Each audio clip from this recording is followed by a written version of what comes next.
샬롬. 여러분, 어제 주일은 은혜 가운데 잘 보내셨습니까? 2월 15일 월요일 한 절 한 끼. 오늘의 본문은 마태복음 13장 44절부터 마지막 58절까지입니다.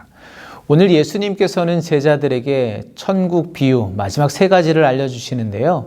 씨 뿌리는 비유를 비롯해서 이전의 비유들은 천국 복음을 받아들인 자들의 마음속에 삶 가운데 30배, 60배, 100배 확장되어 가는 천국의 내용이었다면 오늘은 조금 다른 방향과 내용의 비유입니다. 바로 천국의 가치에 관한 것인데요. 오늘 44절에 보면 천국은 마치 밭에 감추인 보화와 같으니, 45절에 또 천국은 마치 좋은 진주를 구하는 장사와 같으니, 천국이 모든 것을 포기할 만큼 가치 있는 것임을 말하고 있는데, 실제 고대 사회에서는 은행이 따로 없었기 때문에 보물을 땅속에 묻어두는 경우가 있었다고 합니다. 그래서 사람들은 간혹 밭에서 보물을 발견하기도 했는데, 밭주인이 자기 밭에 보화가 묻혀 있는 줄 모르고 그 밭을 팔면 그 보화는 밭을 구입한 사람의 소유가 되었다고 합니다. 또한 진주장사가 수많은 진주를 취급해 보았지만 이전에 보지 못한 최상의 진주를 발견하게 되면 그가 가지고 있는 나머지 모든 진주를 팔아서라도 그 진주를 살 것입니다. 왜냐하면 천국은 그렇게 세상 것과는 비교할 수 없을 만큼 절대적인 가치가 있기 때문입니다. 이미 우리가 잘 아는 비유입니다. 그리스도인이 된다는 것은 이처럼 천국을 발견하고 소유하게 된다는 것이죠. 여러분이 그러시죠? 그런데 오늘 저는 말씀을 묵상하면서 이런 생각이 들었습니다. 정말 나에게 천국이 그러한 가치가 있는가?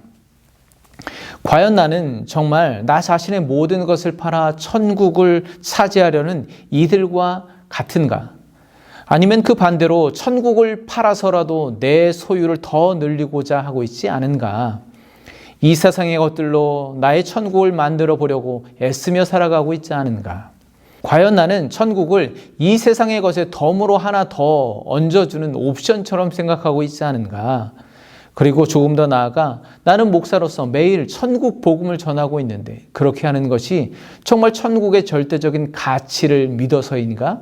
아니면 그렇게 함으로써 세상의 것을 더 얻으려고 하는 것인가? 이렇게 생각하다 보니까 오늘 말씀이 저에게 큰 도전이 되었습니다. 모든 비유의 말씀이 끝나고 이제 다른 이야기가 등장하는데요. 먼저 말씀을 보도록 하겠습니다. 예수를 배척한지라 예수께서 그들에게 말씀하시되 선지자가 자기 고향과 자기 집 외에서는 존경을 받지 않음이 없느니라 하시고 그들이 믿지 않음으로 말미암아 거기서 많은 능력을 행하지 아니하시니라. 아멘.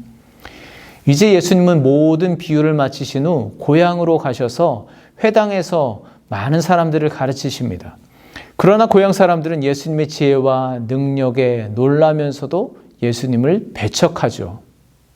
그들은 이렇게 말합니다. 이는 목수의 아들이 아니냐? 그의 어머니는 마리아, 그 형제들은 야고보, 요셉, 시몬, 유다라 하지 않느냐? 사실 이들은 예수님의 지혜와 능력에 놀란 것이 아니라 의심을 품고 있습니다. 예수를 어릴 때부터 보아서 아는데 그가 갑자기 이런 지혜가 어디서 났는지 모르겠지만 어떻게 그가 그래도 회당에서 가르칠 만큼 이렇게 선지자 노릇을 할 만큼 주제넘은 행동을 하고 있는지 도저히 납득할 수가 없는 것입니다. 그들은 예수님이 어떤 지혜와 능력을 행하시는지 관심 갖기보다는 오직 그들이 알던 목수의 아들 예수라는 그 틀에서 벗어나지 못하고 있는 것이죠. 오늘 이 이야기는 당시 유대인들의 모습을 비추어 주고 있습니다. 자기 밭에 아무리 귀한 보화가 묻혀 있어도 그것을 알지 못하면 무슨 소용이 있겠습니까? 그들이 속속들이 잘 안다고 하는 구약 성경에 묻혀 있는 그 보화, 그렇게 간절히 찾고 구하던 메시아가 그들 앞에 서 있음에도 불구하고 그분을 알아보지 못하면 그것이 복이 되겠습니까? 아니면 저주가 되겠습니까? 익숙함이라는 것이 우리 신앙생활에 유익이 될 수도 있지만 오히려 믿음을 가리우는 장애물이 될 수도 있습니다. 오늘 예수님의 고향 사람들을 생각해 보시기 바랍니다.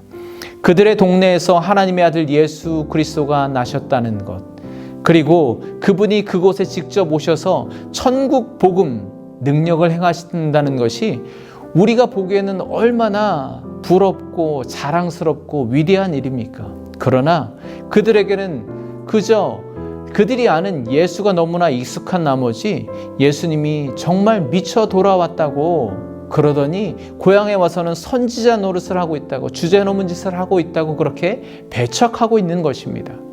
여러분, 우리가 매일 묵상하는 이 성경 말씀은 신앙생활 좀 해보신 분들에게는 그저 익숙한 말씀입니다.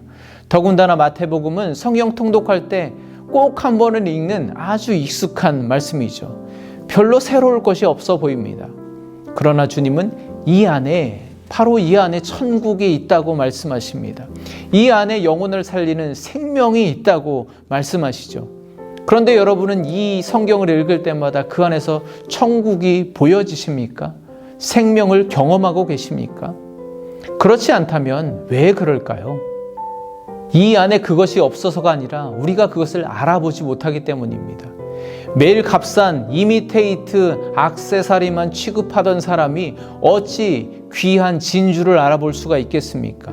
경험한 자만이 그것을 알아보고 깨달을 수 있는 것입니다. 여러분, 어느샌가 우리에게 익숙해져가는 또 하나가 있습니다. 요즘은 미디어를 통해서 수많은 설교자들이 우리를 대신해서 성경 속에서 보화를 찾아서 보여주고 들려줍니다. 그래서 사람들은 누가 더 새롭고 많은 귀한 것들을 들려주고 보여주는지 그것들을 찾아다닙니다. 물론 그렇게 하는 것 좋습니다. 그러나 자기 스스로 말씀 깊은 곳에서 보화를 캐어내어 보고 또 수많은 가치 가운데 귀한 진주를 발견해 보지 않고는 이 말씀의 절대적인 가치를 알 수가 없는 것입니다. 그렇게 직접 경험해 보지 않은 사람은 은혜로웠던 설교와 예배도 이제 익숙해져 가면 은혜가 되지 않는다고 불만이 쌓여가는 것이죠. 여러분, 그 보화를 캐어내기 위해서 나는 지금 당장 무엇을 해야 할까요? 모든 소유를 팔아 밭과 진주를 샀던 사람처럼 지금 나는 무엇을 내어놓고 포기해야 할까요? 여러분, 자기가 가진 것을 다 주고서 천국을 사는 사람을 다른 사람들은 전혀 이해해 주지 못합니다. 때로는 같이 교회 다니는 사람들도, 가족들도 이해해 주지 못합니다. 그 결정을 비웃고 꼭 그렇게까지 해야 하냐며 하지 말라고 만류합니다. 그러나 천국을 발견한 사람은 결코 포기할 수 없는 것이죠. 어떠한 대가라도 지불하게 됩니다. 천국은 마치 발견하지 못한 사람에게는 그저 꽁꽁 숨어져 있는 비밀에 불과하지만 발견한 자들에게는 놓칠 수 없는 보물이기 때문이죠. 여러분이 한번 찾아내 보시기 바랍니다. 천국이 정말 그럴 만한 가치가 있는 것인지 스스로 깨달아야 그것이 비로소 진짜 나의 천국이 되는 것입니다. 기도하겠습니다.